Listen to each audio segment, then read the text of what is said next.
Hi, everybody. Welcome in.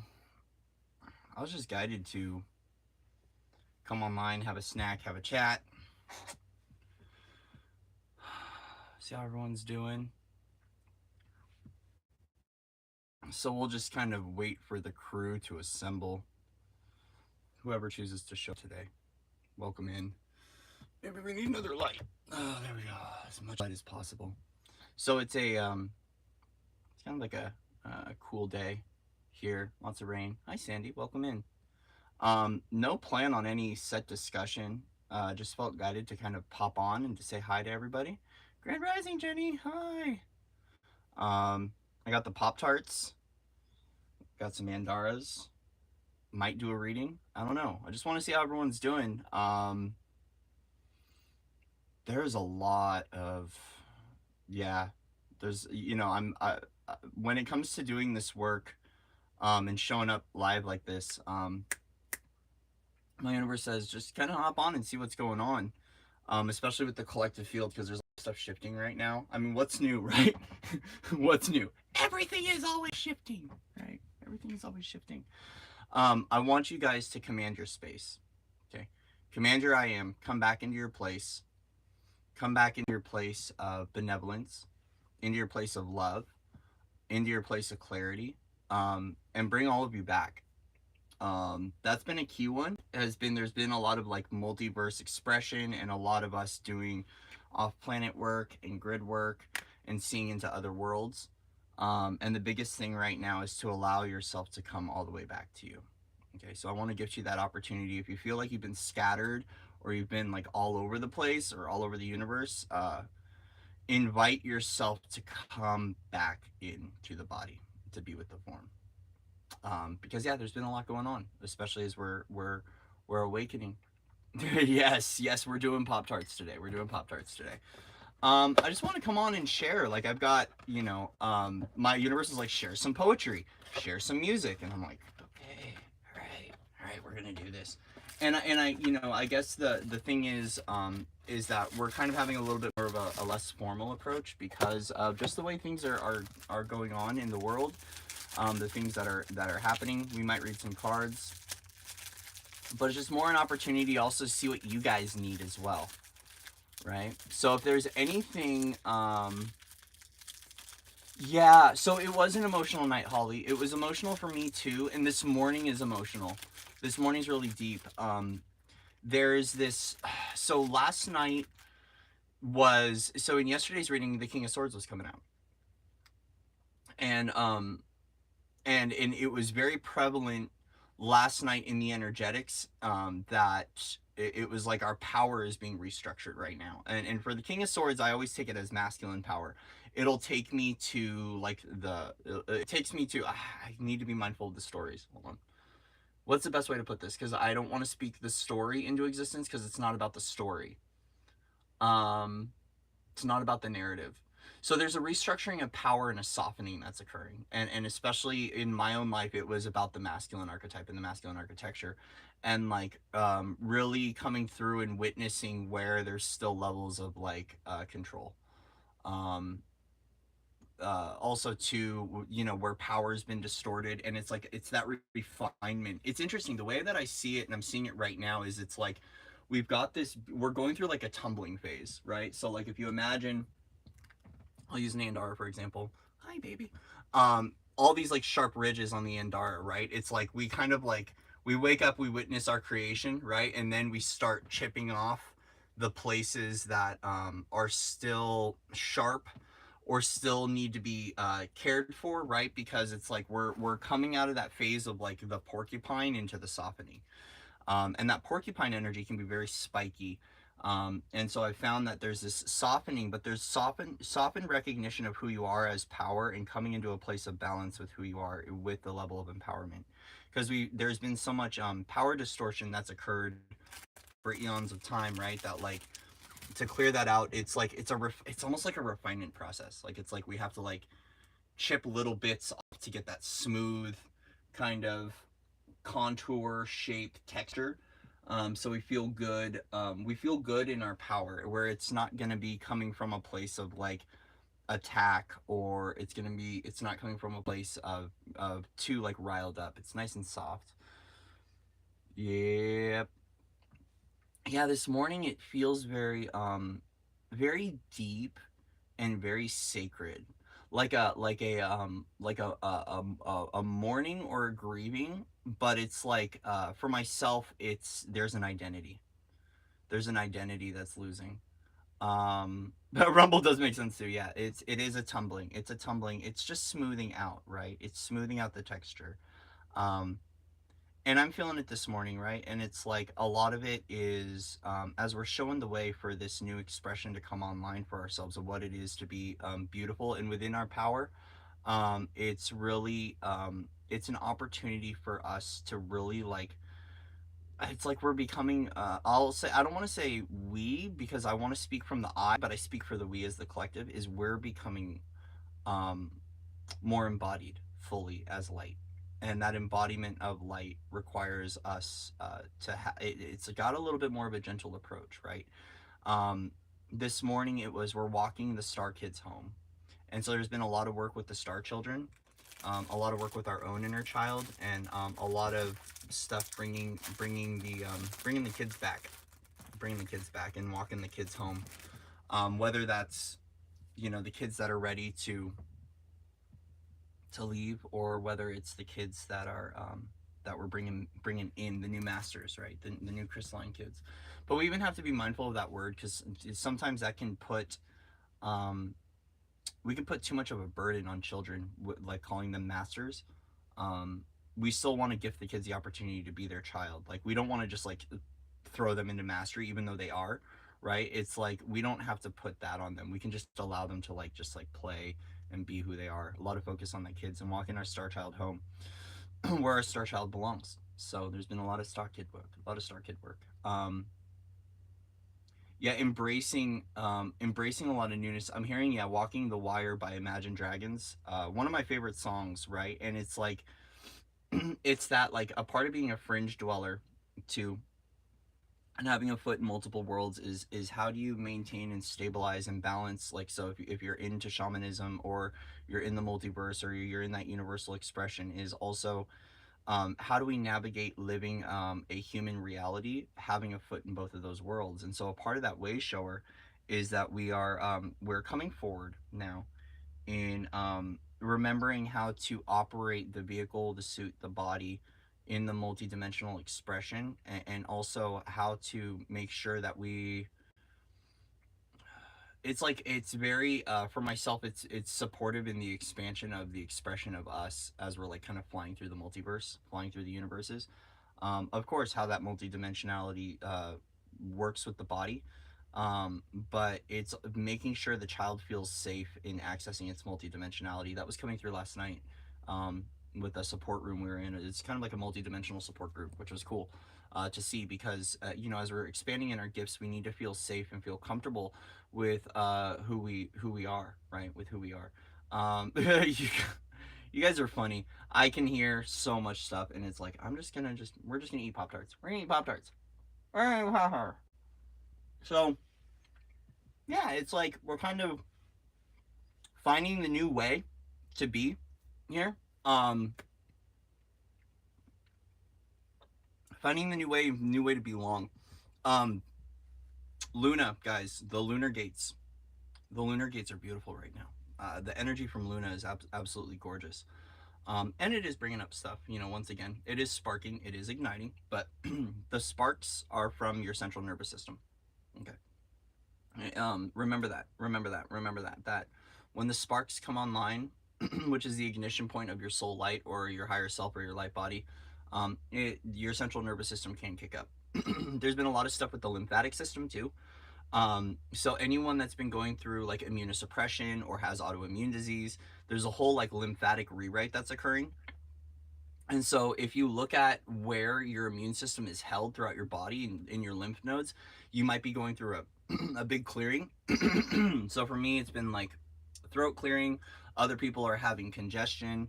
There might be other symptoms, what many would call frequency light upgrade, right?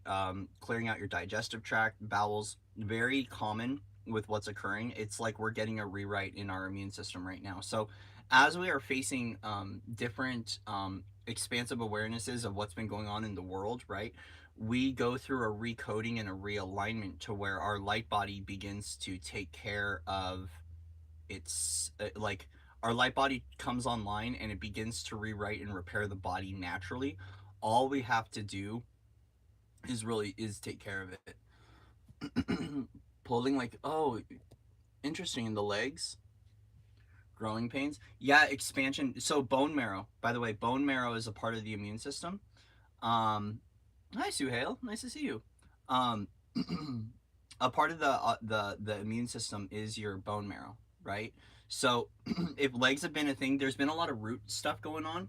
I'm not going to talk about it all right now because I'm going to be doing this next week. We're going to have a discussion about the sea serpent.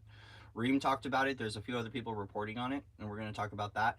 But there's been a lot of oceanic stuff going on, especially with the root, and freedom for kids, freedom for boys. Because I work on the sector of doing some work. I will work with the children on the male side. There's been a lot of root stuff going on with Dogma. Hi, Lily. How's everyone doing? We're just having Pop-Tarts. Yeah, so we are going through a birthing too. um, I'm in the middle of going through a birth process, and my universe told me what's going on. You know, basically, if you're ever been a midwife, or you've gone through a seeding process. Yes, men too. Men go through birthings, and we're birthing, like, some of us are birthing new children. Some of us are birthing new star systems. Some people are birthing new gateways, because we retrieved a lot of keys back.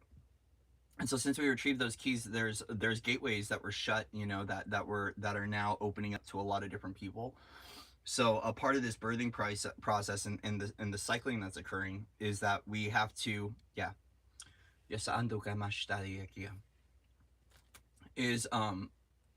is go through a lot of womb clearing, and also, to our body has to be able to hold the new soul aspect, or the new version online. There's been a lot of focus on the Christ child. Some people are birthing crystals. I know some people are birthing Andaras right now. um I've been made aware that there's going to be new Andaras coming online, through some of the connections. Like, we're seeding new crystals, which is beautiful. Seeding, when you seed new Andaras, seeding unicorns, seeding fairies, all that stuff. There's a whole process that has to unfold, and as a result, we do get new guides from that too. So if you guys find that your communication links are changing, or you have new versions that are working with you, trust the process. That's been the big one. That was a key theme. That was something that came up today. LB did a reading for Leo today, and I was watching it, and I was like, oh yeah, okay, and it resonated. But yeah, so we're going through a lot of different seeding journeys, which means that, like, food intake might increase. I turned into an elephant the other day, and I was like, I'm just eating everything, nom nom nom nom nom nom nom, right? And it's like, honestly, guys, trusting your biochemistry, trusting your body is going to be really important right now through this process. Trust your body, right? There's a lot of stuff where, okay, so, like, societal imprinting, new age imprinting, right? Like me, I'm eating Pop-Tarts. Oh my God, why would you eat sugar? Well, I want Pop-Tarts. Hi, Mel. It's like, it's one of those, trust your body, trust what your body needs, and trust what your body's going through. Because a lot of people have been giving their power away to third dimensional systems in regards to their body, in regards to their health. I invite you to trust. I am not a doctor, right? For logistics standpoints, and just because of everything else, I am not a doctor, right? So please, if you need to go see a physician, go see a physician. Hi, Angel.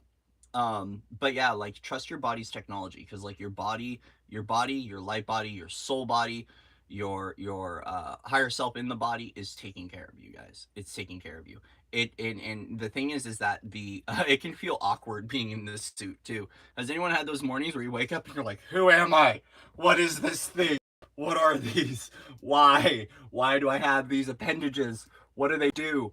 That's a part of us, like, waking up into the body and just not not fully getting what this thing is and how it works and how it operates.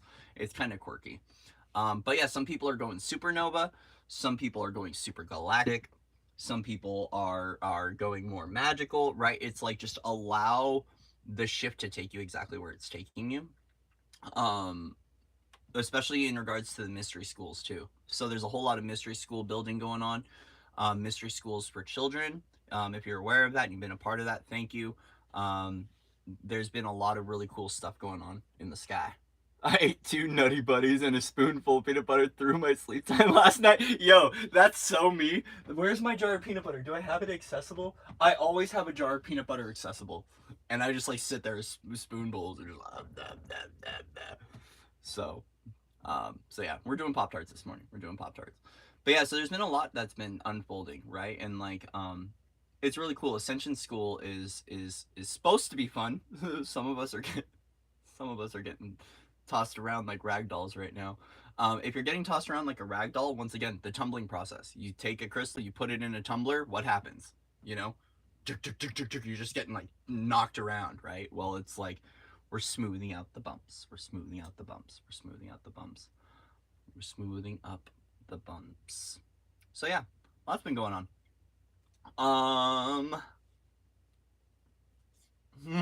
Jam session? I might pull out the guitar. Cosmic washing machine, yes. I'm super shiny bruised, just yes, right? A lot of Violet Ray coming up. Oh my gosh, okay. Organic intelligence. Do you want a Pop Tart? I'll give you a Pop Tart. It's a cinnamon sugar Pop Tart. I'll give you a Pop Tart. I need to take a shower. That's okay. I don't care. I'm over it. So what's been going on? What's going on with you guys? Come on. What's been going on? The rinse cycles have been real. I'm so happy to see everyone in here.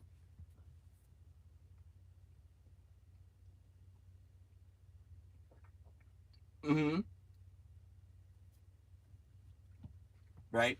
It's like, even myself, I'll have these cravings throughout the day. And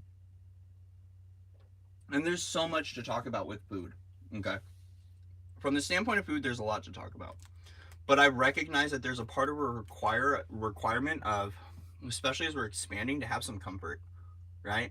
Like this journey. Okay, if you've been in an accelerated cycle, if you've been in a rapid expansion for a long time, you know exactly what I mean, where you're not given a whole lot of comfort. It's like, let's just throw you over here and make you feel as uncomfortable as possible, and then we'll just see how you feel. Because it's about finding comfort in that, right? Like, it's the song Symphony by Switch, where it's like, even in the madness, there is peace. It's like we have to find our comfort right where we're at, especially as we're accessing new domains and like new I'm hearing the Spaceballs theme song. Get out of here! With the Spaceballs. As we're accessing new dimensions and new gifts and abilities, and we're going through our training and we're going through our expansion, there's a lot of times where a lot of us have had to face a lot of uncomfortability in our life to align to the realities that we are choosing to align to now. As a result, some of those things that bring you comfort are important, right, while you're going through the process. So it's a balance point of knowing what's right for you, and it's by no means fixed or limited to one set way. Everyone's different, right? Like, I've had times where my universe is like, and here's the thing, okay? Being in sobriety for so long, that when my universe started to do this for me, and I'm by no means suggesting or telling anyone to do this, my universe did this for me a lot, which was about like, go out and get some alcohol, right? And I'm like, what? Like, wait a minute, you're the ones that like guided me to AA, guided me to be sober. Why would you do that? And they're like, trust us, it's not because you're about to go relapse and fall off the cliff, right? But like, there was always a meaning to the madness. There was a methodology that was coming through that was about alchemy for me, feeling comfortable within the form, and also being able to just loosen up and relax. Like your universe is going to deliver you the message and the medicine that you need, however it's going to do it, right? However it's going to do it. And by it's gonna bypass all the human laws. It's gonna bypass all those things.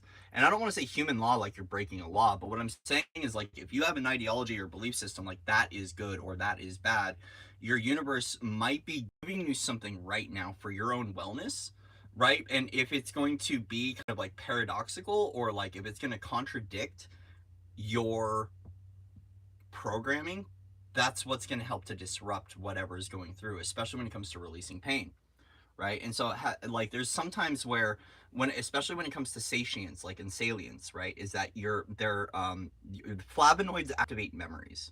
Okay, flavonoids activate memories. So it's a part of, I believe, our limbic system, where when we access, like, has anyone else had this? You smell a perfume and you remember that person, or like you smell a cologne and you cringe because it reminds you of that guy or whatever, like, or it reminds you of that whatever. Like that will happen with our salients and with our flavonoids. And so sometimes certain foods, certain drinks, things like that are there to trigger off a memory so we can rewrite and cast a new spell. Does that make sense? So like a part of this, like especially for myself when it came to working with trauma, was it was important for me to digest certain foods into my system to show me, right? So a big key to this, um we send kids smelling like me on purpose. Well, is like I'm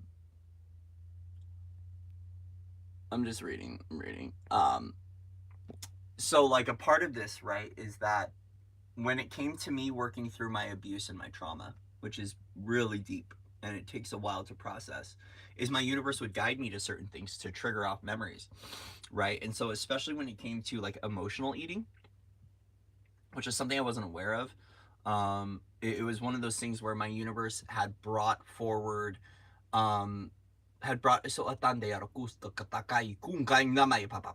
is my universe brought forward different experiences for me to ingest, like sodas, right? Because like basically it was like, even though I was trying to stay on the right path, I would go get a soda and then I would have a memory when I drank the soda, and I recognized the communication links in my body and in my light body that were connected to foods. So it's like I drank a Diet Coke, I would remember a time in my life that was carried by my mom. I could see the family pattern, and it was all from sipping some Diet Coke. It's like have a sip of Diet Coke and then all of a sudden this memory gets triggered off, right?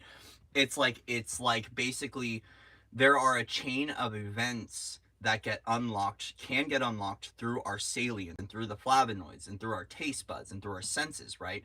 How many times, and so including past life memories, right? So like my universe was like, get rosemary incense. Why? Well, because when I smell rosemary incense, it takes me to a place, right?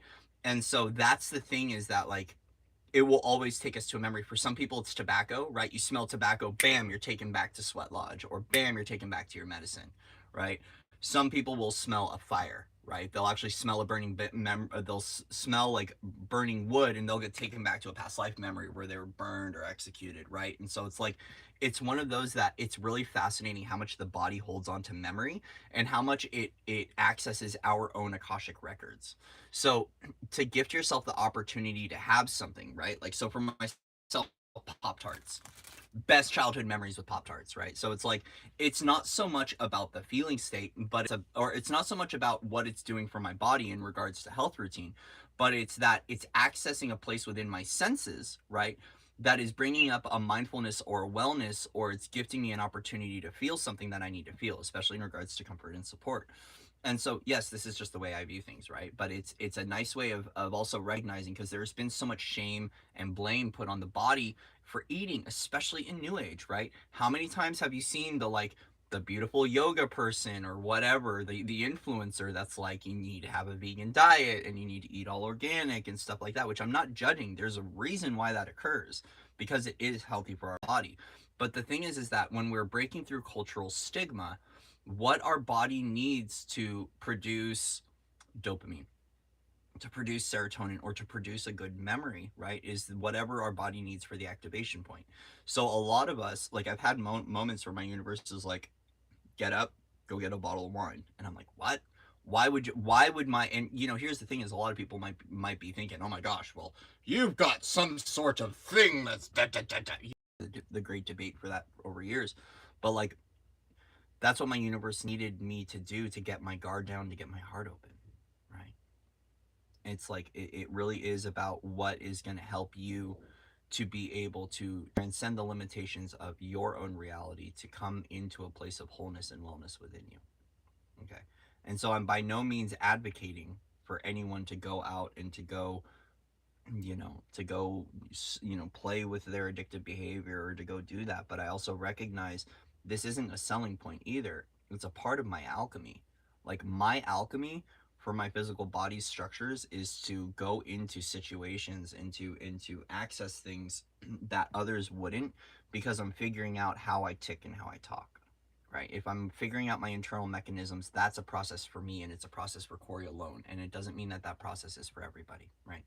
But things like this, like getting a Pop-Tart, might trigger off a memory where you are comfortable with your inner child, or you're happy and relaxed, and that's what you need to get back into a place of feeling, right? That's what you need to get back into a place of feeling. Everyone's different.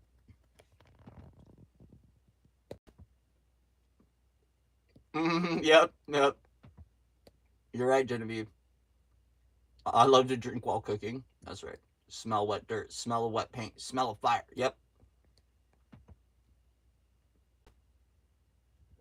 Yeah, the memory recall.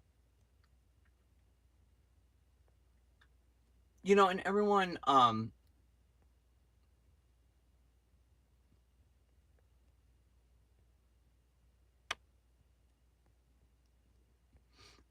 we've got different pathways, and we got different things that we're doing. We got different things going on. So just follow your heart. At the end of the day, follow your heart, follow your senses, right? We're sensory beings in a body.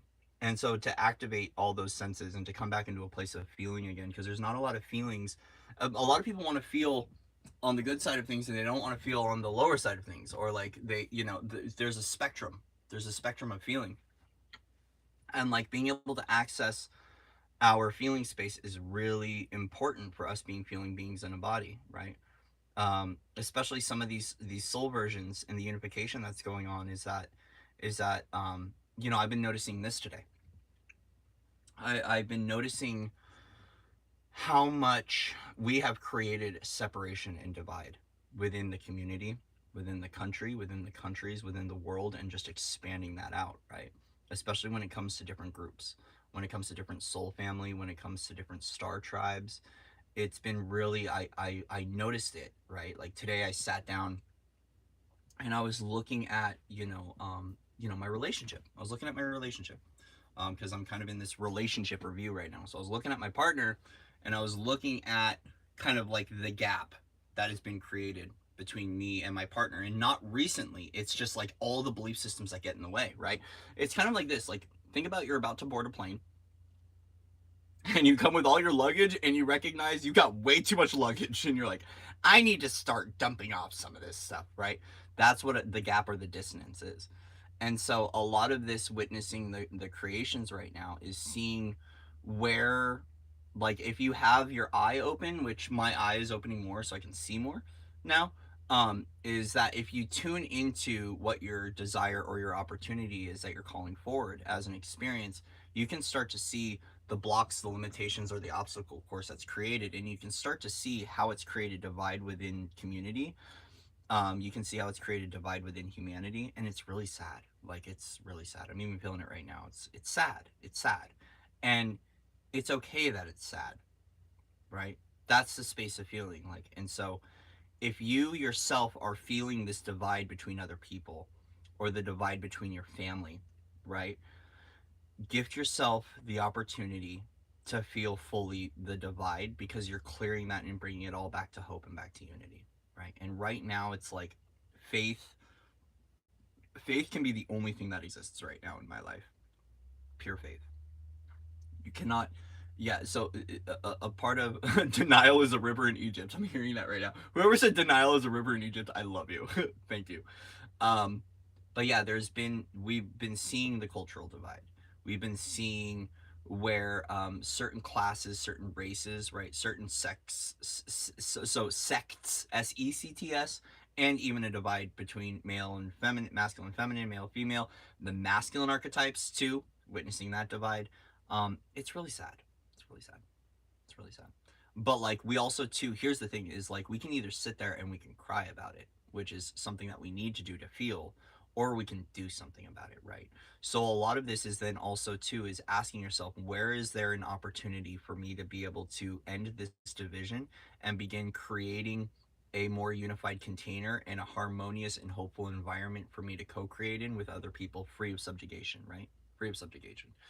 Because the thing is too is that especially when it comes to witnessing these blocks and these opportunities, some people might have self-worth and self-value things that need to recode within their life, and as a result what they can start to do is manipulate and control, right? And that's a big one, right? And that's a fear of, fear of failure, fear of abandonment, fear of fear of heartache, fear of experience, fear of lessons, fear of karma. Anyone else have a fear of karma? Fear of karma, things like that, right? And when those things come up, we all have an opportunity to witness them. Go, oh, I see that, right? And I believe that the more that I belittle myself into thinking that I'm not worthy of having this, or I'm not worthy of standing alone, right? Or I'm not worthy of crossing that bridge over into a new world and into a new dream for ourselves, the more we can start to set ourselves back. So we have to look at self-sabotage behaviors. We have to look at where we've gone through things like ritual abuse, right? Where we've experienced genocide, which is things that are very much so up right now, right? And bring those places back to love within us. I have no fear and that scares me. I love that, Angel. Thank you. I have no fear and that scares me.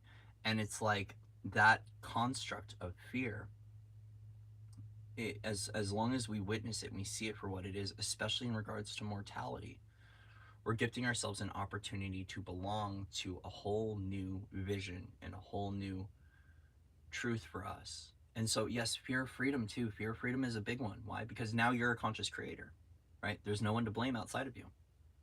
When you're being told what to do, you're giving your power away and you're allowing someone else to make a decision for you. A lot of people don't know in these worlds and in these realities how to make a decision that's healthy for them, or that's going to help them to prosper, or that's going to help them to shift or to expand, right?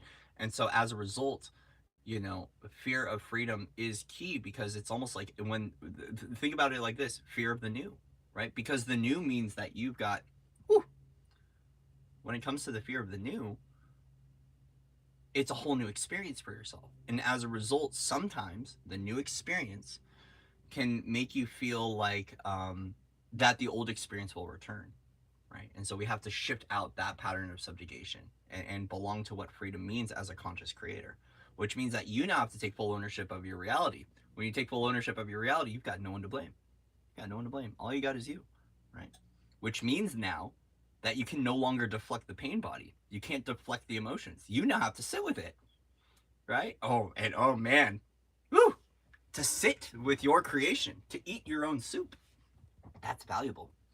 But a lot of people don't want to eat their own soup, or there are people that bypass or deflect it, right? Because they don't want to see, how did I create this, right? Especially if it's an unconscious creation, because an unconscious creation means that it hasn't been seen before. So when you see an unconscious creation for the first time, you're seeing, you're seeing. And as a result, you're like, how did I, right? How do I hold this in my body? And a lot of it is past life stuff. A lot of it is collective agreements, too. A lot of it is collective agreements. A lot of it is just stuff we signed up to go through, right? So as we're recoding that in our reality, we can gift ourselves an opportunity to play with freedom again. Freedom for the child, freedom for the masculine, freedom for the feminine, right? And the feminine is rising right now, more and more, which means that the masculines are very much so getting put into their corner, and not in a way of where it's being shamed, right? It's not in that sense. It's not with the dunce cap on. It's like, it's a level of recognizing that the shift that's taking place with the new epoch, the air epoch, it requires us to bring things into balance again, right? So we have to put forth the best version of ourselves with the heart light on, right? And that means also gifting yourself an opportunity to have a lesson, to have an experience. Higher learning, page of wands, right, is to recognize you're also growing and expanding, which means that you're going to have lessons, which means that you might quote unquote make mistakes, even though there's no mistakes, it's just divine perfection. But like, you might encounter something or say something, even myself included, man, especially being in a partnership.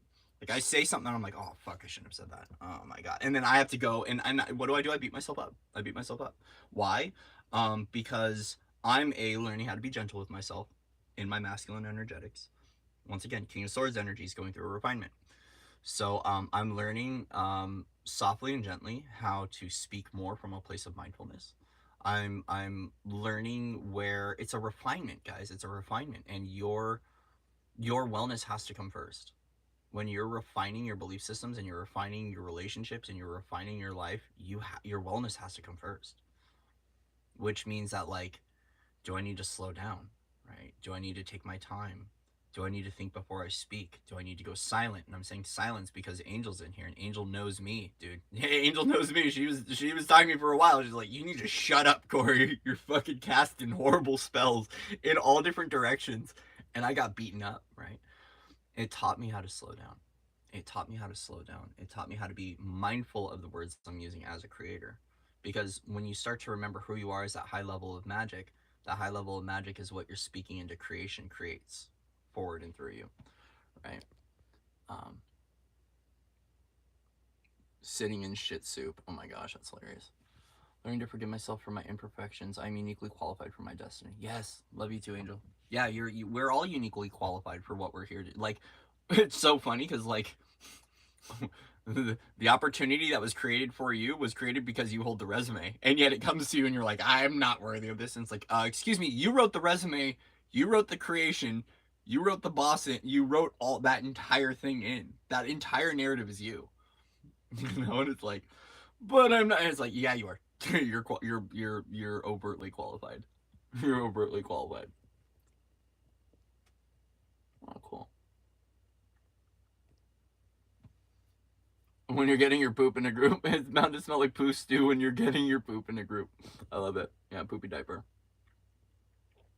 Yeah, we are uniquely qualified for our experience and our expression, right? And that means that it's like this is the no more of the framework stuff. It's like you just be you. Just be you.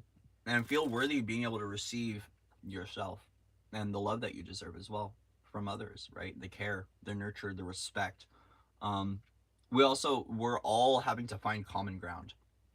Where there's discord, find common ground and let that be the solution for the rest of the journey. Right.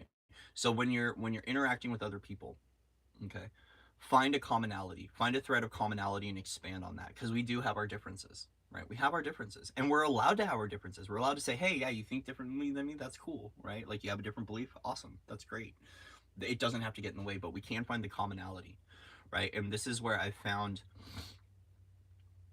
trusting the heart link and the heart communication, like allowing the heart to speak forward and through, because the heart light will share. And last night I had this happen again too.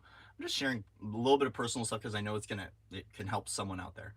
Is I noticed that when I was about to say something, I was about to say something from the mind, and it was really cluttered and jumbled. And so I very quickly said, what does my heart want to say? And my heart had one simple thing to say: I want to be happy. And it's interesting because the mind wanted to come through and share all these details and all this persecution and all this fight and violence, and it's like I just went right to the heart. Heart was just like, I just want to be happy. And I was like, whoa, that was easy. That was a very simple truth to express. Just want to be happy, right? So when your heart light is on and the wheel is in motion for you to listen to the heart, it's time for us to express as the heart too.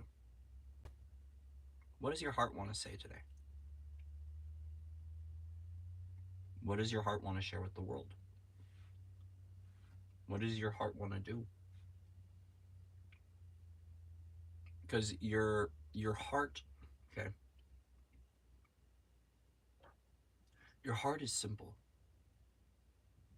Your heart is very simple. This is what gets complex. And to come from the place of the heart and to share and express from the heart is gonna be, it's gonna be a nice return on it too. Like, think about it. Think about what happens when you share from the heart. Expand, expand, expand, beautiful people. Expand, expand.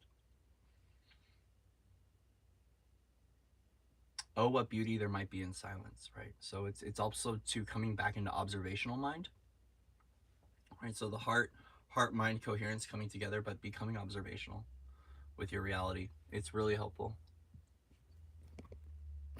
Yep. Move heart center. You know it. And that's a lot of that. That's a lot of the quality that's coming through with the oceanic realms. Is that moo coming forward? The moo, the movement, right? And expanding through that heart light and allowing the heart center to lead the way. Um, it's interesting. I feel like, mm-hmm. Well, see, the thing is too is there's something about wise mind. I've had to learn for myself how to begin loving my mind because, like, I very much so have a beautiful mind. Um, being always knowing that I've been on the spectrum, right, and because of an experience that I had in my life growing up, my mind was always used against me as a weapon, or it was viewed as a weapon, right? And that was a part of the victimhood and a lot of the things that I went through in my lifetime with psychology and psychiatry was that my mind, there was always something wrong with my mind. And so now it's about remembering that I have a beautiful mind. I even said something last night where I hated on my mind, and once again, partner came through. She's like, I love your mind. And there's a lot of, especially when we're stepping into transcendence, okay? When we're stepping into transcendence, a lot of people bully the mind and hate the mind. I love my mind. You know, I love my mind. If I am to negate any version or aspect of myself, including the body, and to bypass that entirely, why do I have it? I was gifted a mind on this journey. I was gifted ego constructs that create realities. Those egos aren't always good things, but it does help me to learn to love and to have the tenacity to be resilient in how my thoughts are working with me, not against me. But the heart center is a place of simplicity. I want to say that the heart center is a place but I had to kind of like stand up a little bit for my mind because I went through that a lot in my life. Was where I went through these experiences where I just beat up the mind, like the mind is doing this, the mind is doing that, and like the thing is though is it has to do with brainwave states, guys. So if you are having issues with your mind or difficulty, start working with pure binaural beats. Okay, delta, alpha, work with your brainwave states because your brainwave states are gonna have, it has to do with your neural chemistry, right? Your biofeedbacks, your biorhythms. Oh, really? You're just gonna start banging in here? Gosh, I hope everyone heard that. This has been happening all the time. Things come in and just start making noise in my RV. Interdimensional whatevers are going on. The mind can be a beautiful place to co-create in, but we've had a lot that's happened um, with our brains and with our mind. And a lot of that has been reclamation of sovereign mind, which means that we have the freedom to access our super consciousness, but also our ability to really love what that means for us, right? What the mind perceives everything for us. But it's about unity at the heart center. So the unity comes through when we activate the heart mind and we allow the heart mind to expand through the body, and the heart mind now begins to lead the way.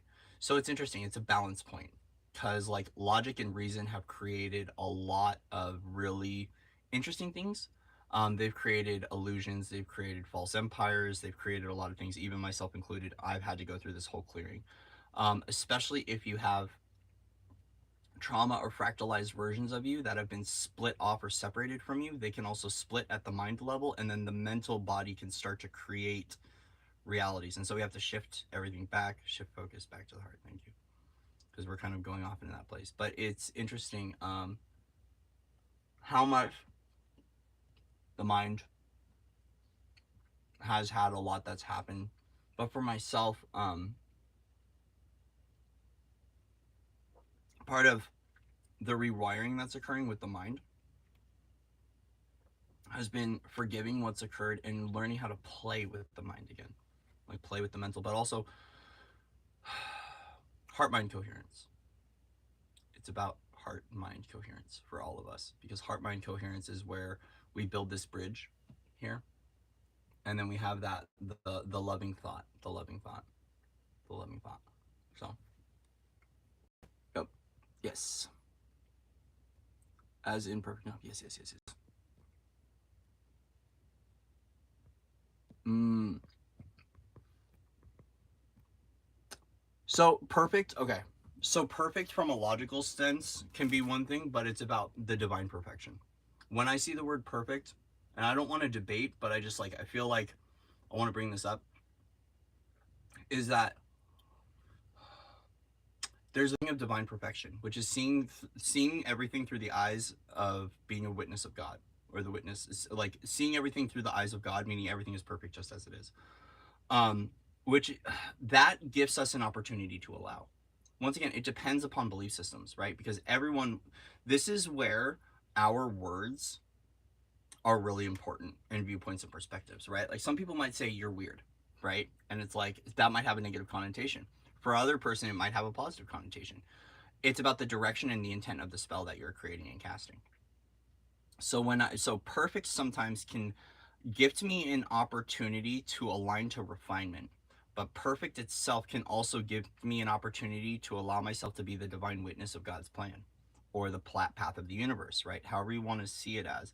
And it's like seeing through the eyes of divine perfection is witnessing that everything is a miracle, and that everything is creation, and that everything is whatever it might be.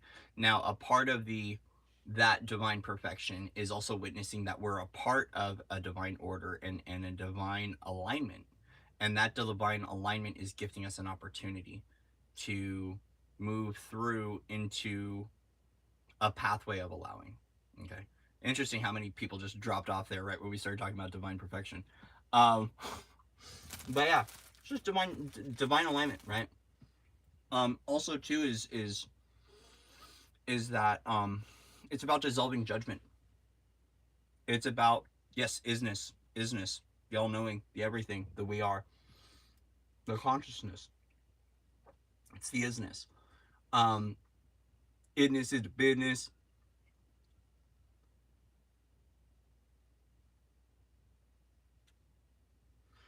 But when it comes to the essence of seeing, because there's a lot going on, good versus evil, right? Good versus evil going on in the world, we versus them, blaming everything, shaming them.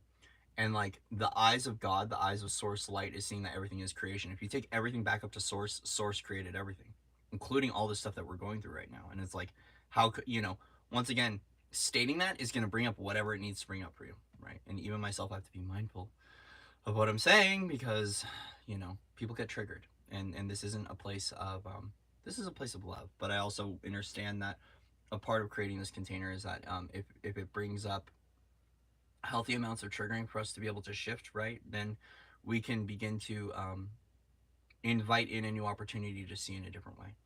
So yeah, it's like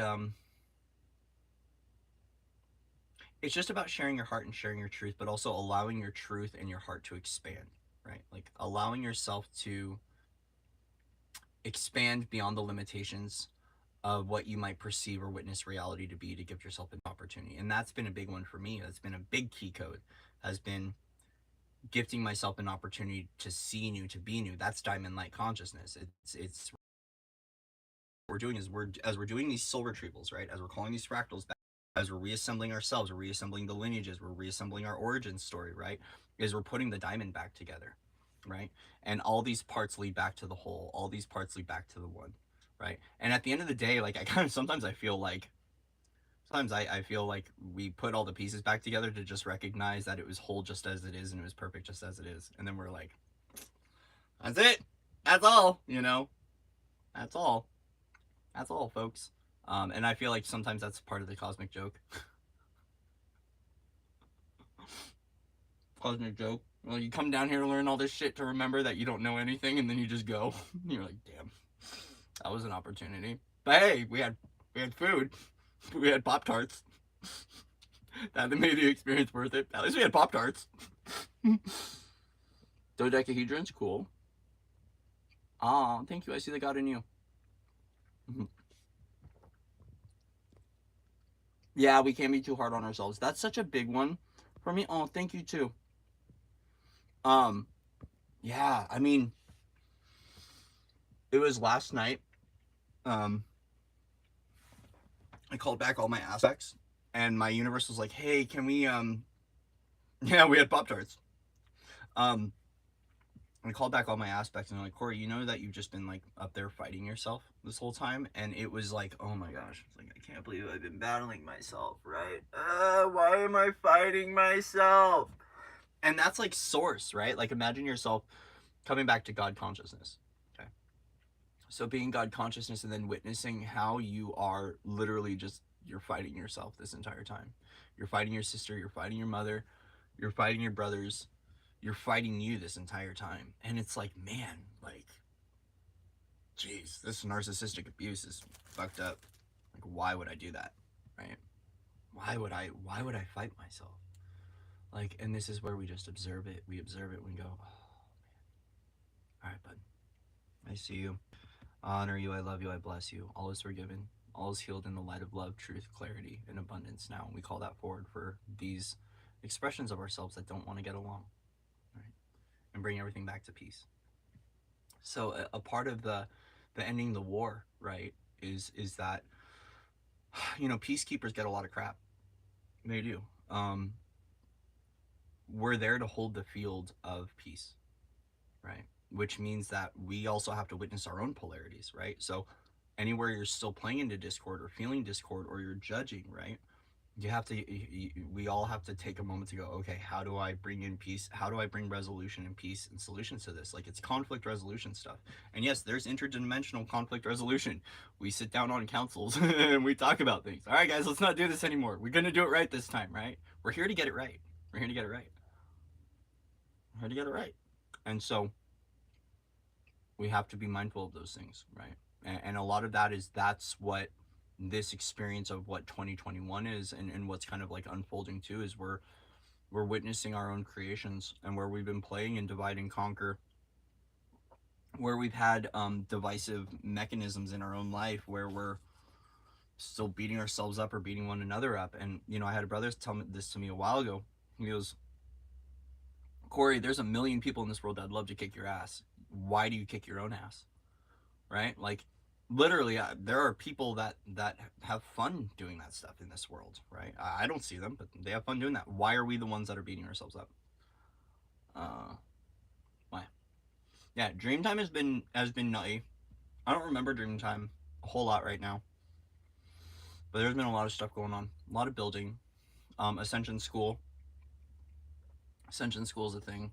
A lot of people transitioning, and we're working a lot together, like off planet. A lot of stuff, a lot of groups, a lot of soul groups coming together. All right, guys, we're gonna command our space. Command our space. Come back into our center and do an alignment. All right. Let everything leave. Yeah. I'm good at self-abuse too at times. Okay, hold on. Let's cancel. Let's transmute that. I'm remembering how to love myself better in every now moment. Every breath is an opportunity to love myself more.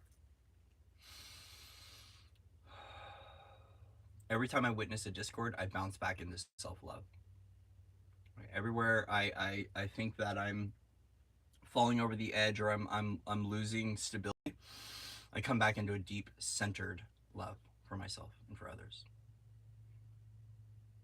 Expression of love. And that's the thing, is like, we will bounce through these things where we're going through, we're witnessing our own systems, right? We're witnessing our own control. We're witnessing our own our love coming online. Yes, there you go.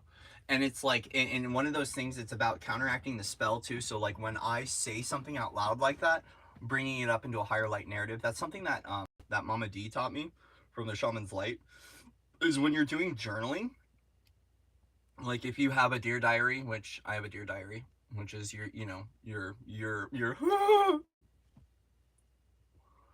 go into your diary, and whenever you're expressing whatever it is that you want to clear, get off your mind, also command an overwrite of it into the higher light narrative of that. So if you say we want to provide the opposite polarity to bring that pendulum into balance.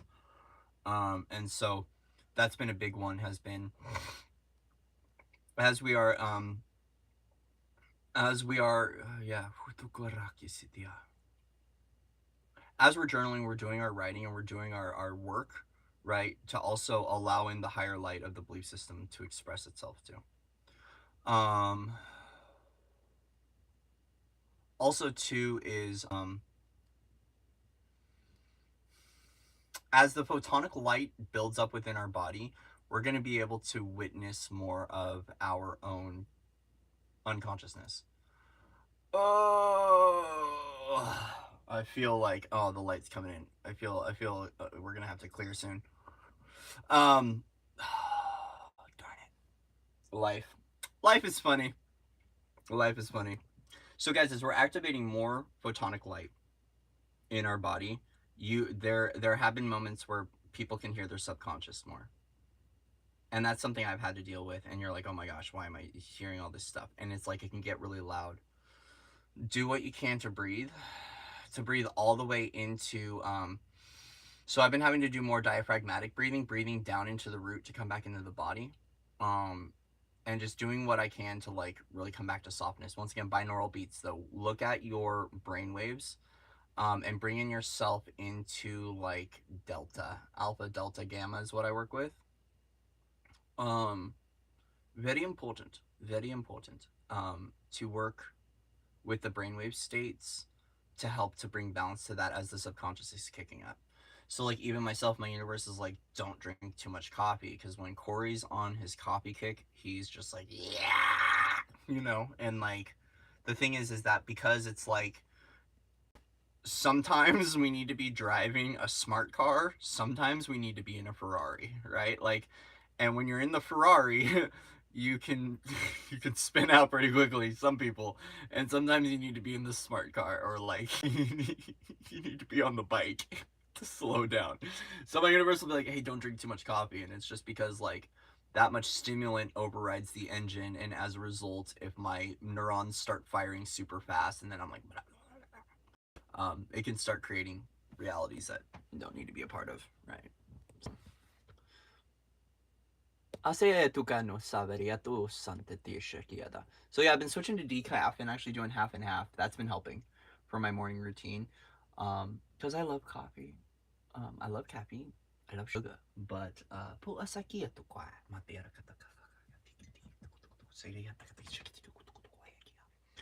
but it's also nice to get the nervous system to slow down and to just like come back into that like place of balance and that place of softness. Um, it's really important for our energetics. It's important for our integration. Whew. I think, yeah, thank you, thank you, thank you. I will take that. I was just pushing out that comment. I want to say thank you, and I appreciate it. Thank you.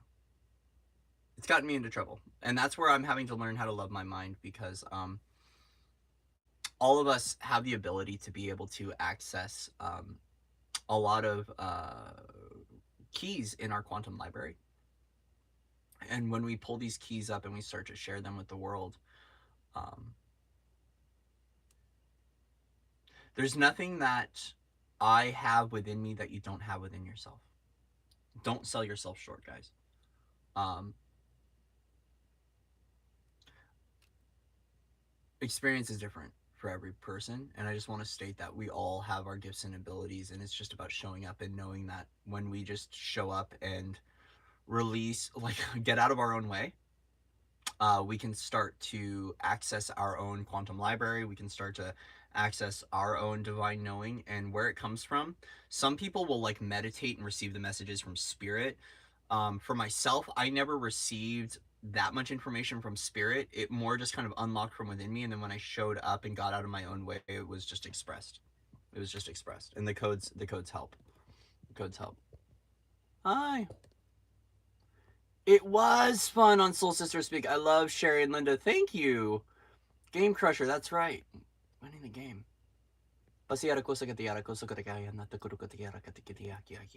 Yeah.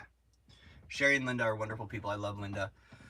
Love Linda. A lot of cool things came through last night. And so guys, if you haven't what is Sherry's page? I wish I had it on me. I forget your name, Game Crusher. But if you have Sherry's YouTube channel and post it up here, oh my gosh. Sherry's amazing. She's so powerful. Super mama. It's C-O-R-Y. Corey is C-O-R-Y. So yeah, so we're just playing. Been on for an hour. I think we might do a little reading. Yeah, Sherry Bosch. Sherry Bosch. Go check out Sherry's channel. Oh my gosh. Her and Linda are doing some amazing work. Linda's a very dear sister. Wonderful person. Wonderful person. I love them both. Love them both. And live every Monday, there's some really good grid work and gatekeeping work that goes on. Last night was powerful. Last night was super powerful. We had a lot of codes that came through, a lot of divinity showing. Oh my gosh. Oh my gosh. Does she not want me to use these cards right now? I want to do a tarot reading though. Okay. Goes by Corey. Awesome. Awesome. I think we'll do a simple tarot reading. Simple, or maybe we might have to do Oracle. I'm feeling like I have to do Oracle. Excuse me. I just burped. Shaman burps. Shaman burps. Okay. I don't think I'm gonna do a reading right now. Actually, I've been getting guided to step away from readings just because of everything going on. I like reading, but we can just intuitively flow and channel. We don't need cards anymore. I like playing with cards. Cards are fun though. Oh, Jeanette. Nice to meet you, Jeanette. They are spiritual badasses. They very much so are. So,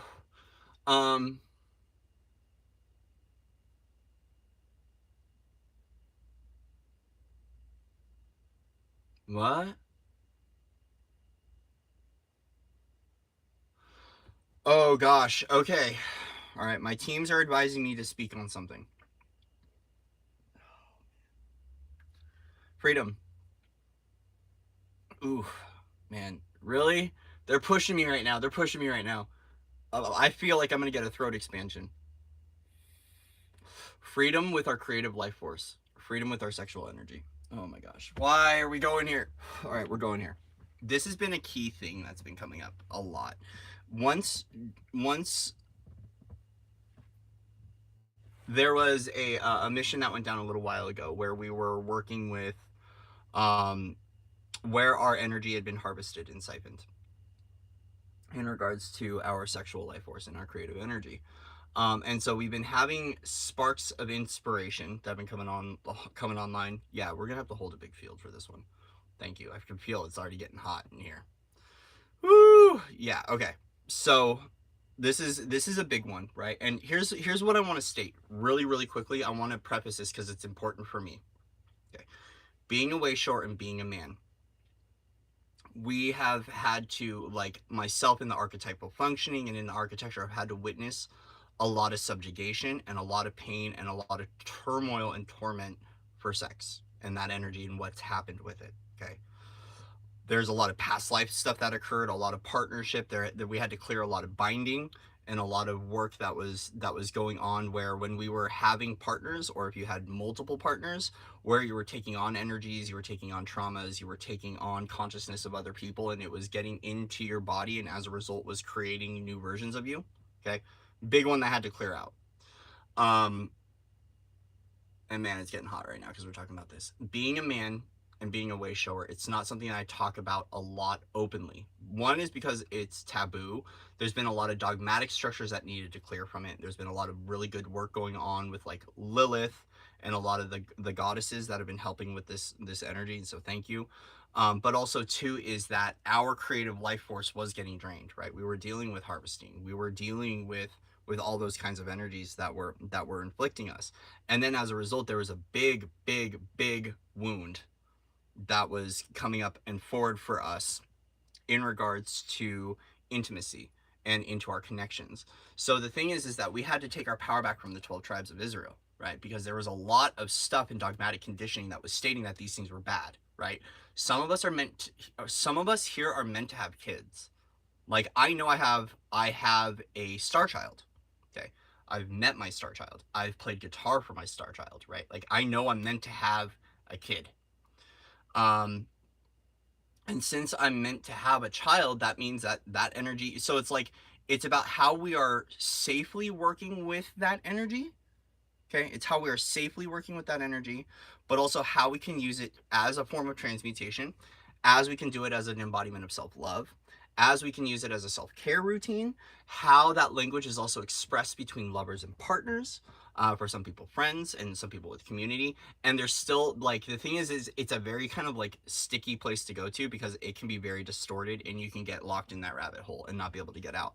But also too is that for a lot of us right now is we're getting our power back to be able to have that energy again and to feel good with who we are, right? Like having that. There's been a lot of like galactic distortion that occurred with this too, that I was finding, where you know, there were versions of realities that we created in the architecture that were like, hey, you know, don't do that, don't do this, don't do that. But there's also been, you know, there's been a lot of toxicity that's occurred in the new age community regarding this as well, right? And like as a result, when these groups would come together and do these different exercises and work in a group with this, like the healing of this frequency, there were beings that were siphoning off that energy and were harvesting it off planet to fuel subjugation systems, right? That were blocking us from being able to fully be in our mastery, right? And so there was a lot of stuff that went on with it where some of us are still a little bit weary with that energy or even discussing that energy, right? Because we've seen it. We've seen it happen with the gurus. We've seen these men that come into power with spirituality, right? And they start controlling and manipulating women using the root chakra to pull them in, okay? Clear, cancel, delete. Thank you. They use the root chakra, they pull in from the root, they bring them in, and then there's some subjugation madness there, right? That story's done. That narrative is done.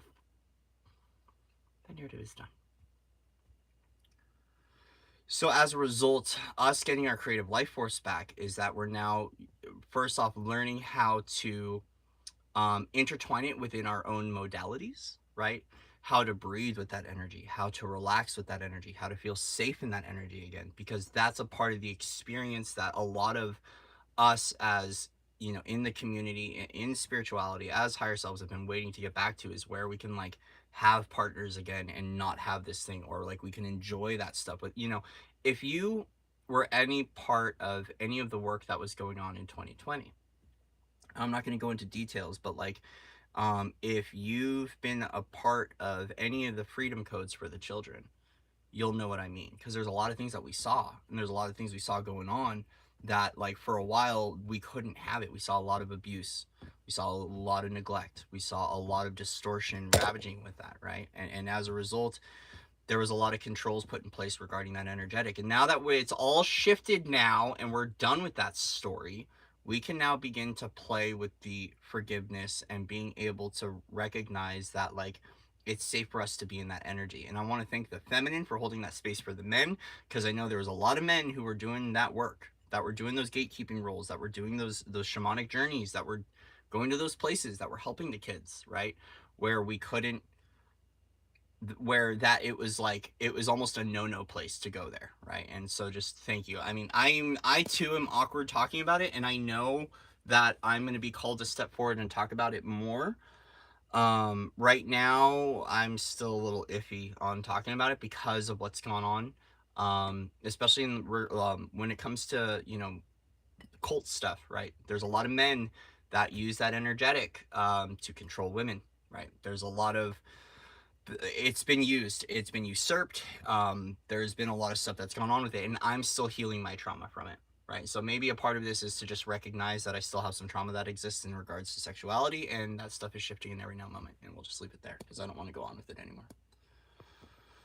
Oh my god.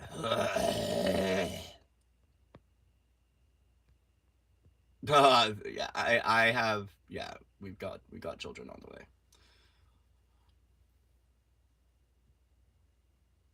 Yeah, life force is sacred. Exactly, we must treat it as such, and that's the thing. It's a lot of the reframing. Thank you, Mel, for mentioning that. It's a lot of reframing. That's why I like to call it creative life force, because it is creative juice. Like, it's our creative life force. But there's a lot that's going on with it, and there's a lot of people that have used that energy to come into power, right? And like, we all have that energy, right? So like, the thing for us was being able to go rainbow body. Was that once we were able to reach climax, the energy didn't just leave, the energy whipped back through. And that's been the biggest thing, is that there's supposed to be this arc that occurs.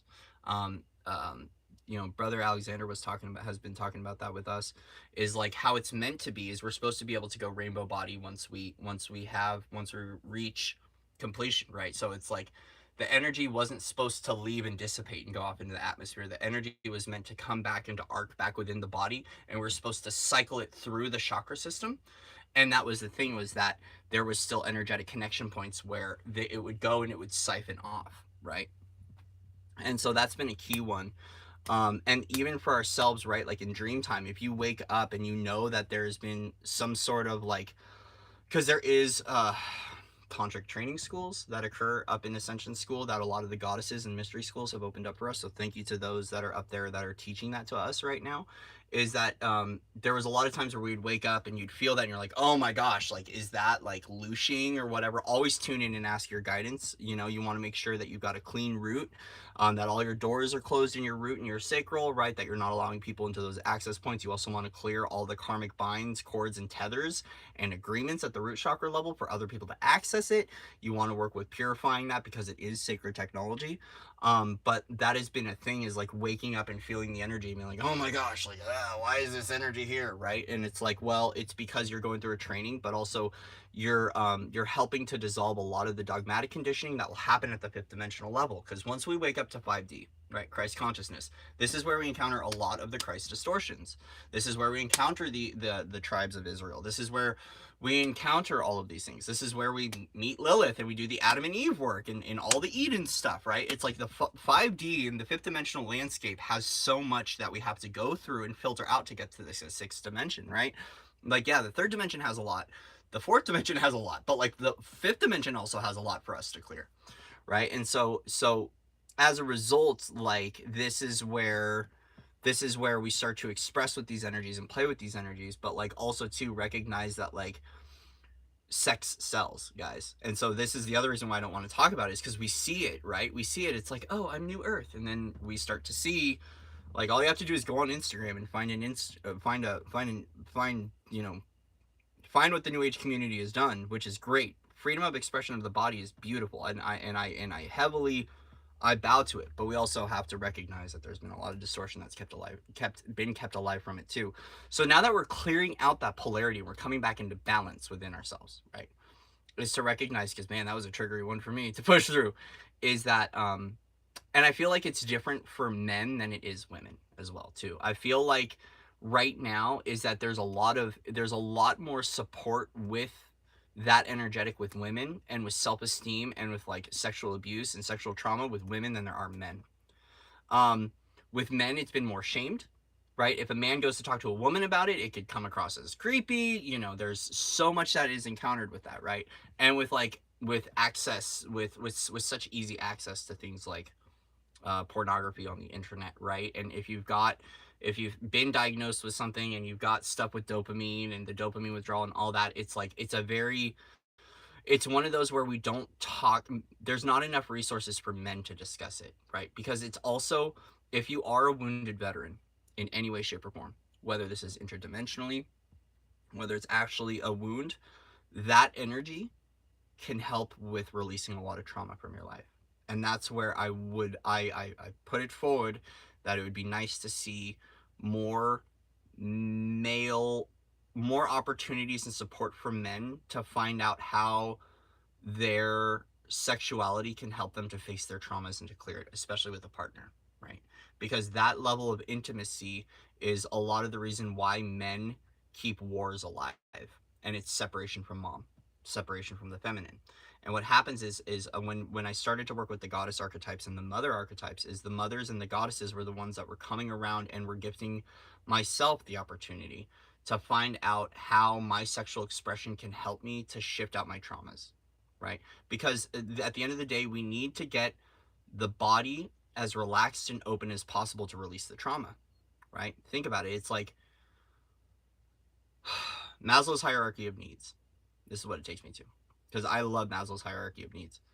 I don't like hierarchy, but I like how the base foundation it's basically feeling comfortable in your body. We used to call it in rehab three hots and a cot, which is like basically the foundations for success to reach enlightenment and to receive that opportunity of expansion in your own life is to make sure that all your basic fundamental needs are met, which means feeling safe in the body, good healthy foods, good support system, right? Because that allows the body to release enough to open up to feel again.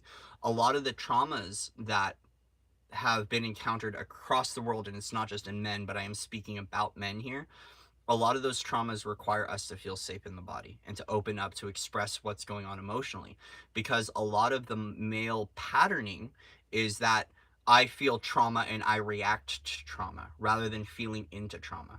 And so as a result, the energy, like that creative life force energy, and even having a partner, right, having a partner to have sexual expression with, can help a man to let his guards down and to let hope in again, right? And like that's what I'm going through with my partnership right now, right? Like my partnership itself is bringing all my walls down so I can let love in again, right? And that's one of the necessary tools that comes from having a relationship or a partnership or having intimacy. And yes, we can say, oh, I've got the soul self and everything is within me, but there's some guards that people hold that requires someone else to get in because they have a key, right? So that's the other thing about source expression, guys, is that we all have key codes. We all have key codes that we share and we express. And I know for some of you, you might want to be all alone right now, but like maybe there's someone else out there that has a key code that's going to let your guard down. And I didn't know that, right? Because even myself, I was pushing off having a relationship. I was like, I don't want a relationship. I don't want a partnership. I'm done with this. It's Hollywood. It's a Disney construct. It's evil. Like, ah. No, it's not. The right person will have the key code that will give you the opportunity to let your guard down fully, and for you to be able to replace trauma with love. So if you're ending abuse patterns, if you're ending victimization cycles, if you're ending war wounds, right, is like the brothers themselves, need to feel safe in their body, and they also need to know how to let love in. And it's about what it will take to get that guard down, to let that love in. And sometimes it requires an intimate relationship, or it requires sexuality to do it. Yes. Pain body physical create. Yep. Just be on. Yep. Yep. Oh yeah. And Jen, you're so right. It's hard, men thinking they're in embodiment, but they have such, yeah. Oh man, that's a big one. I think we're always in the process of embodiment. Oh, thank you. Thank you, Jeanette, for mentioning that. That's the other thing too, is like never claim something before it's too soon. Well, thank you, Ray. There we go. We got a brother in here. Thank you, Ray. Thank you, Ray. Is yeah, there's a lot of that. There's a lot of egoic identifying titles that men think they're embodied when they're not. I went through this. I still go through it. Humility. It's not just men, it's women too. It's across the board. We can't just say it's just one thing, right? But like it will happen, right? And I've been having to go through a lot of this right now to recognize there's still a lot of embodiment that goes on. Once again, gifting yourself the opportunity to grow, gift yourself the opportunity to expand, gift yourself the opportunity to know how loved and supported you are, right? Like we all as a society need to really become comfortable with who we are. We all need to become comfortable with who we are. Whether that's you want to have sexual expression, whether that's you want to go to a divorce, whether you want to be a lawyer or whether you want to be an argumentative asshole, right? Clear, cancel, delete me saying that. I love you, right? But like, love yourself for who you are. Like, just be yourself. Like, it's really cool. I have some neighbors that really hold this masculine archetype that like I'm not fan of, but like it's cool because they're not going to change. They've got that ineffable quality of them. They're like, this is who I am. I'm not changing. And I'm like, dude, right? Like, don't change. Just be who you are. And it's been nice encountering that in my own life and recognizing that that's a part of the necessary functioning of the wheel, right? Like the cosmic orchestration. That person, um, yeah, authentical, the new word, authentical. Um, that's just a part of their universal expression, and that's what they need, right? That's what they need, and so the embodiment of self-love. Embodiment of self-love. Yes. So new routines. Has anyone else been creating new routines in their life? Creating new cycles, new routines? I just heard that one come through. New routines has been a big one. Mm.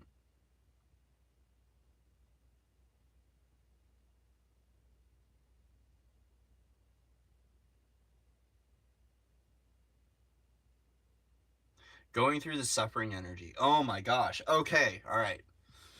Archangel Raphael wants me to talk about suffering energies. Oh, man.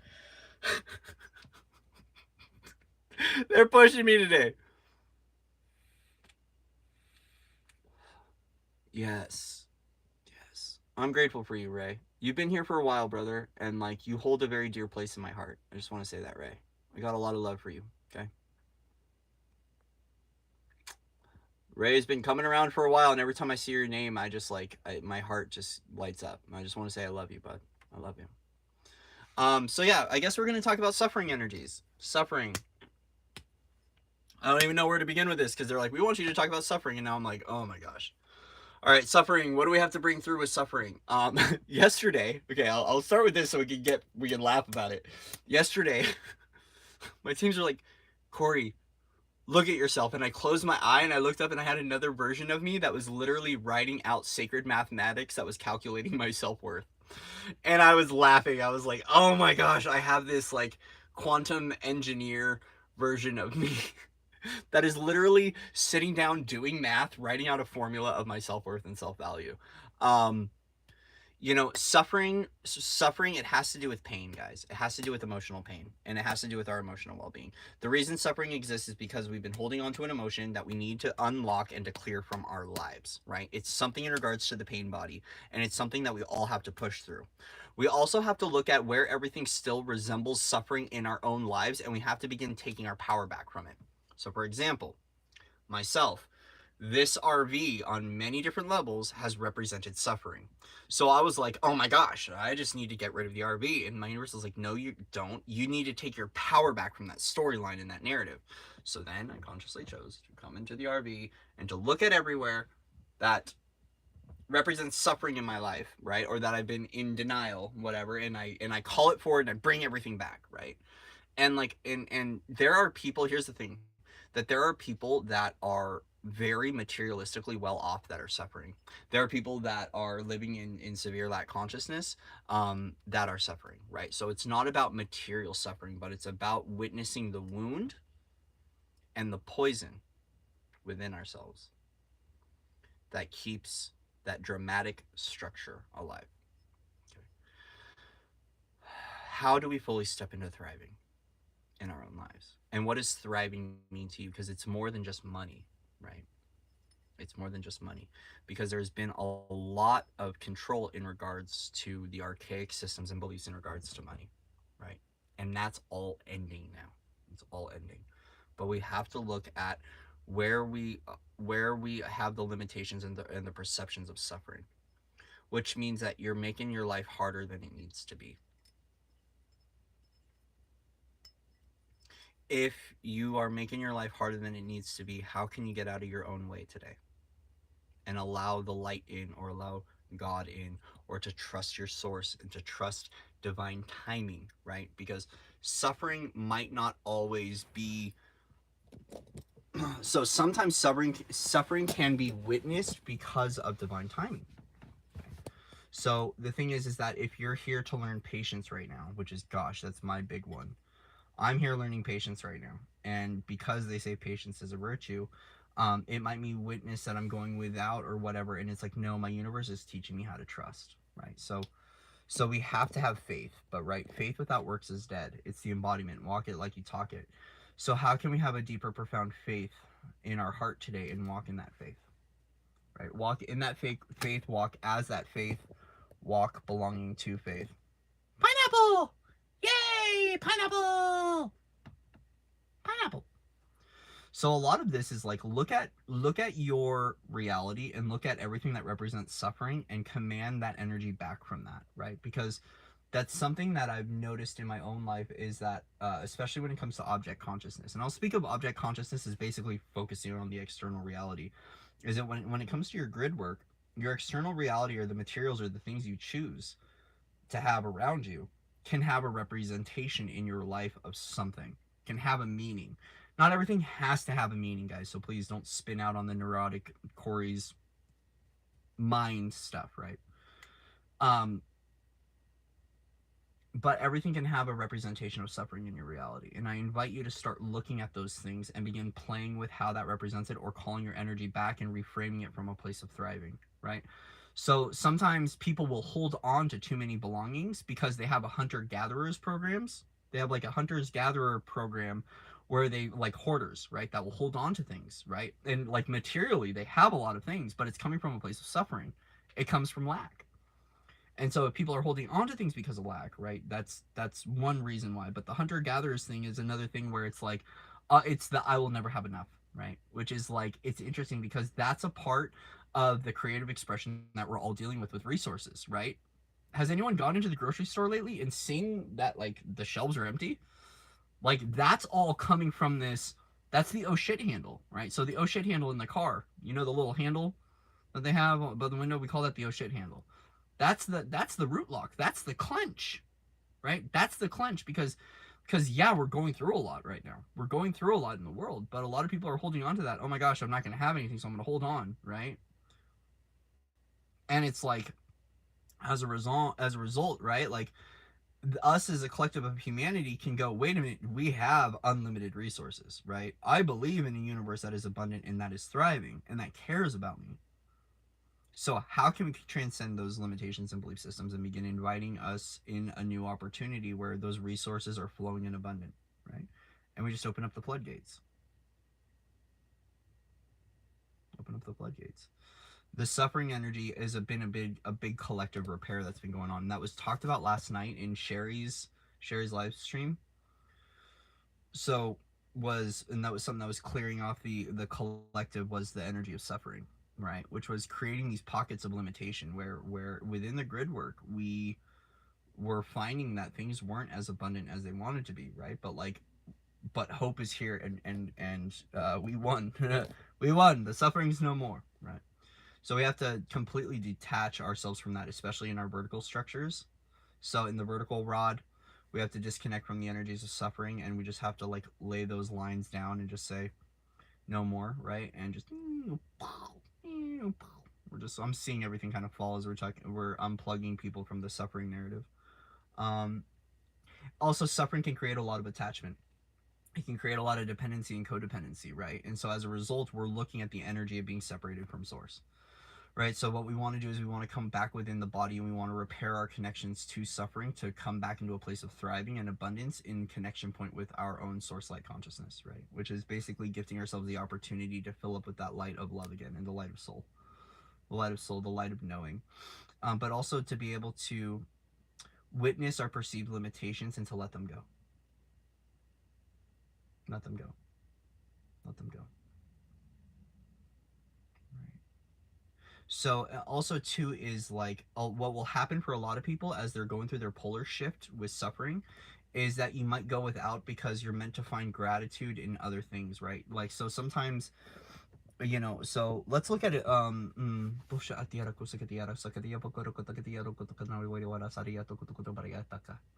Let's look at emotional suffering. So a lot of people emotionally suffer because they've been getting yeah, we're going here.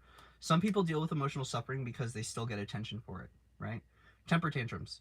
Anyone else as a kid, the only way that they could be heard is if they kicked, fought, and screamed? Anyone? I guess we're doing collective healing now. So that was a key one, is that we would act out to be able to receive attention because we couldn't be heard, right? And so there was a lot of times where we were advocating for our needs, we were advocating for our own well-being, and our needs wouldn't be met or couldn't be met, right? Especially societal conditioning. If anyone was in behavioral health care, right? Anyone deal with behavioral health care trying to access resources like housing, right? Right.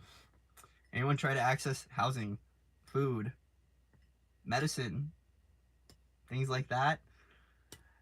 No, not anyone. People did in here. I know they did. If you're following me, there's someone in here that went through behavioral health stuff. And so in the United States, because I know the resources differ from country to country, but in the United States, there's a lot of times where we were advocating for our needs. We were advocating for what the homeless needs. We were advocating for the kind of resources that we wanted to see so we could expand, right? And so that we could have what we needed and our needs couldn't be met. And as a result, we had to go without. And so as a result, right, a lot of us with the inner child had to kick and scream to be able to get what we needed, or we had to fight, right? We had to fight. And so as a result, that created a whole emotional cycle of suffering that we now have to recognize that we don't need to act out from a place of attention, which is just the wounded child coming forward and gifting us an opportunity to see it again. But it's gifting ourselves the opportunity to be able to now be able to be open to receiving things in a new way, right?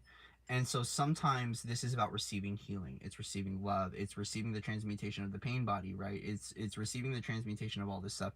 Kaylin, I know, Kaylin, I see you. I see you. We've got people front lines right now that are doing this work.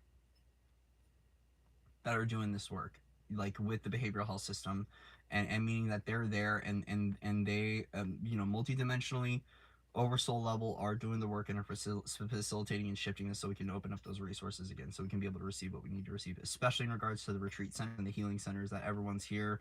If you have a part in the healing centers, if you've gotten that download to do your 12D creation center, your healing center, your retreat, or the med beds, you know exactly what's going on here. Is this is why the energy of emotional suffering needs to go, right? Because we were also about where we were getting what we needed to get out of life.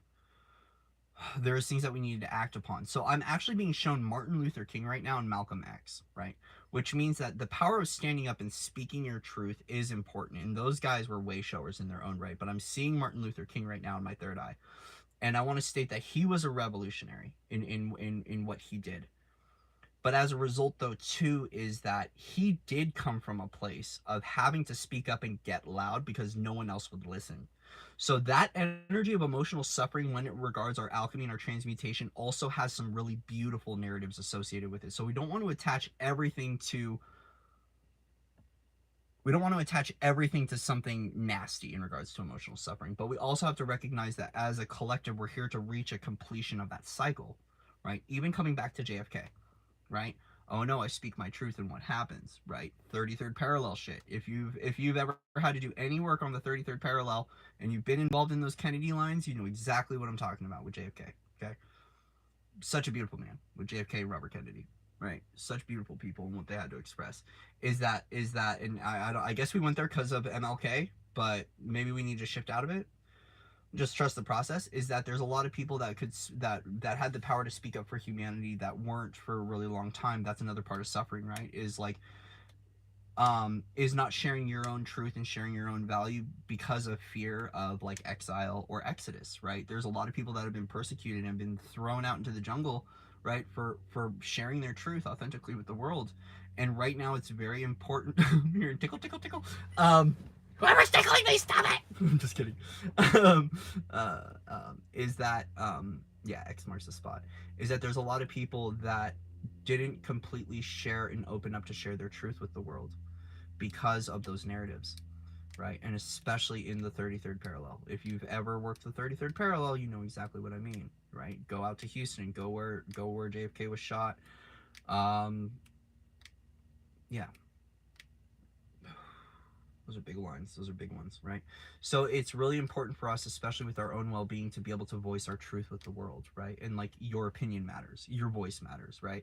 And it's like, so we can even say opinions are like assholes, right? Everyone's got one and they stink. No, your opinion matters, right? Because it's your belief system, it's your truth, it's your clarity. So as a result, this emotional suffering is the thing that needs to go. But here's the thing too, is that when you're going through heavy purification cycles, is it emotional suffering, or are you going through purification? We also need to reshape how we're viewing the experience that we're going through. So when it comes to really deep emotional purification, right? Truth isn't always welcome. Yes. Big one. Truth isn't always welcome. Um, when it comes to emotional purification cycles, are you witnessing it as suffering, or is you gifting yourself the opportunity to release further and further and further? Right? Because your higher self is coordinating this orchestration. Your interdimensional versions are coordinating this orchestration to provide you an opportunity to feel fully that which you need to feel in this now moment, so you can let go of that. Okay. So as you are letting go of that more and more and more, are you witnessing that you're emotionally suffering, or you're releasing? So we also have to look at, is this energy incoming or outgoing? When I'm going through a release, is this because there's a narrative that's incoming, or is it leaving my body, right? Your perception is going to shift the way that the reality flows, right? So when you're going through things like really big emotional purification and a lot of those old toxic belief systems, it's because you're clearing the suffering. Abandonment, childhood trauma. Um, those are the two ones. The abandonment one's been a big one. Where we've been abandoned by our higher self. Where we've been abandoned by God. Where we've been abandoned by our family. Where we've been abandoned by our loved ones. Where we've been abandoned by our relatives. Where we've abandoned ourselves.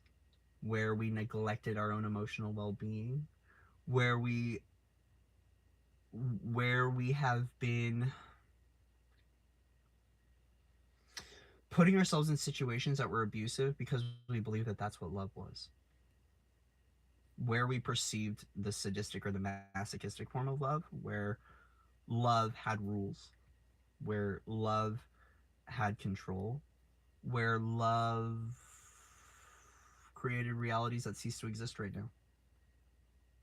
Okay, and clear all that off, transmute it all, right? By the flame, through that whole life.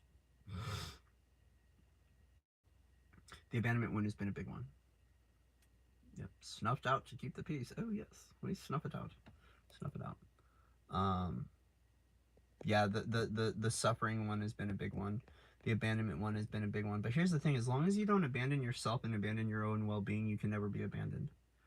But it's also about teaching you healthy detachment, right? But like, be mindful, right? Because people can get attached to detachment. Has anyone seen this? Has anyone ever seen someone that gets so so in the detachment frequency that they become attached to detachment? Oh man. Yeah, I'm hearing the song I'm hearing the song Let It Go. Come on, let it go. Why don't you be you and I be me? Okay, so that's a good one, because this song brings up something for people that are dealing with this in the relationship wound category, is where you're trying to change someone else and not allowing them to be who they are. Because a lot of this too is like, as we're going through our refinement process, right, is where are you allowing organic relationship structures to just align naturally and perfect as they are, and where are you trying to change the individual to meet who you are, right?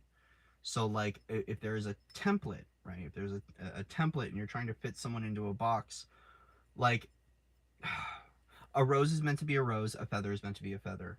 Stop trying to turn the rose into a feather, and don't try to turn the feather into a rose. Plain and simple. A rose is meant to be a rose, a feather is meant to be a feather. Don't try to make the feather a rose, and don't try to make the rose a feather.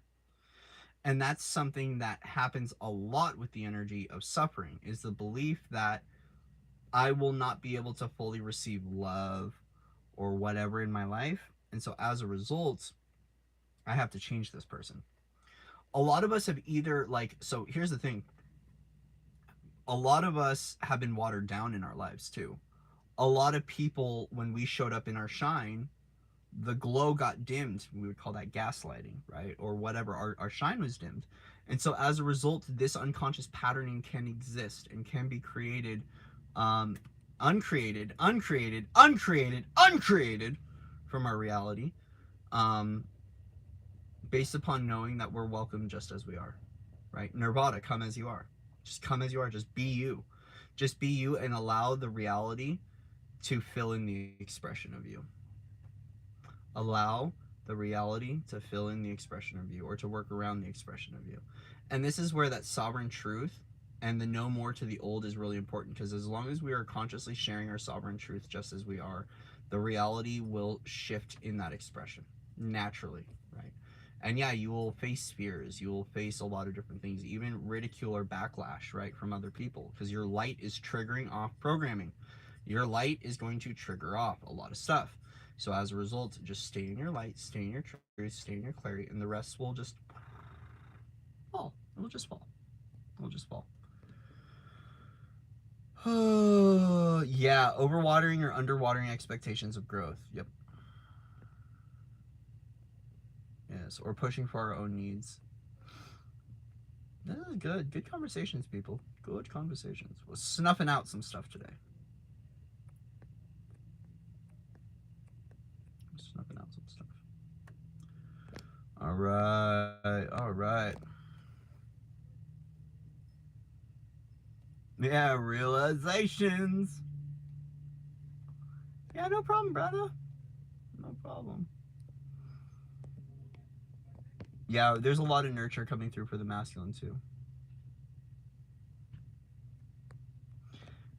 Yeah, we're, it's not easy being light sometimes, but it's getting easier. It's getting easier. It's getting easier. It's getting easier. Just repairing. We're repairing. We're repairing. All right, let's see. That was 101 minutes. Yeah, I'm gonna go too. Because I can feel that we're reaching the end. We're reaching a completion. So guys, take a moment to love yourself today. Take a moment to gift yourself an opportunity to see the clarity and truth of all that you are. Right. So I think we're going to close this whole thing out with a little prayer in light language. So we can, man.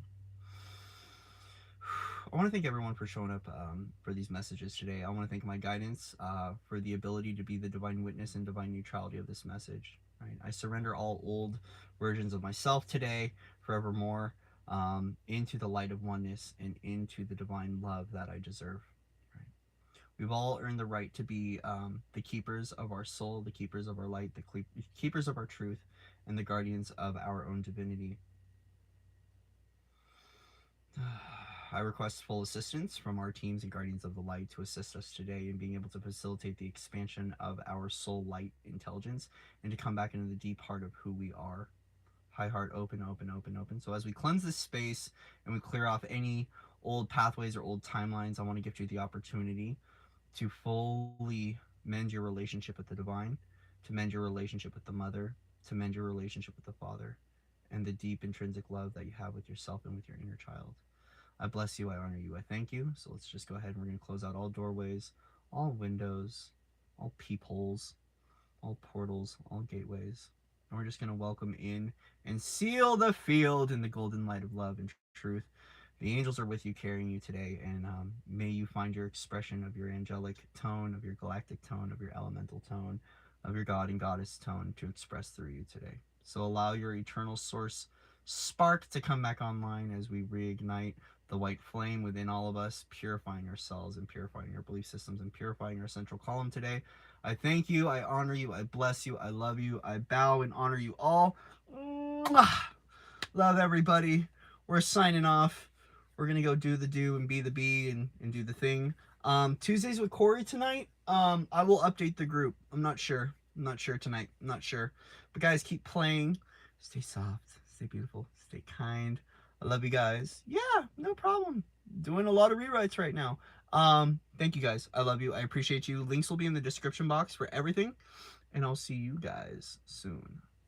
Kora sa tiara ko so ko ono tora para tisho kito ko siya ba kiti ko kara kito ko siya kiki ko turu uto ko siya kataru. All right guys, love you. We'll see you soon.